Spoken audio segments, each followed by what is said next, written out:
एक घने जंगल में एक छोटा सा चूहा रहता था जिसका नाम मैनू था। मैनू बहुत होशियार और चालाक था, लेकिन वो हमेशा बिल्लियों से डरता था। एक दिन मैनू जंगल में अनाज तलाश कर रहा था कि अचानक उसे एक बिल्ली नजर आई। वो बिल्ली शीरी थी जो बहुत भूखी थी। जैसे ही इसने मैनू को देखा वो दौड़कर उसकी तरफ आई।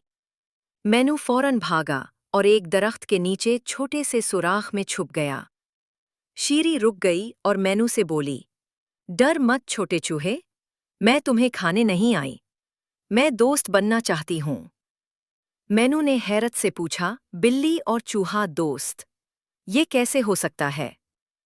शीरी ने कहा, मैं तन्हा हूँ और मुझे अब किसी से लड़ने का शौक नहीं। अगर हम दोस्त बन जाएं तो एक दूसरे की मदद कर सकते हैं। मैनू ने सोचा और फिर बोला, ठीक है, लेकिन पहले तुम्हें मेरी आजमाइश देनी होगी। मैनू ने शीरी को कहा कि वो उसके साथ गार में चले जहां अनाज था, लेकिन रास्ता तंग था। शीरी ने ईमानदारी से पीछे रहकर मैनू की मदद की। अब मैनू को यकीन आ गया कि शीरी सच्ची है। दोनों ने अनाज खाया, खेल खेला और हंसी खुशी वक्त गुजारा।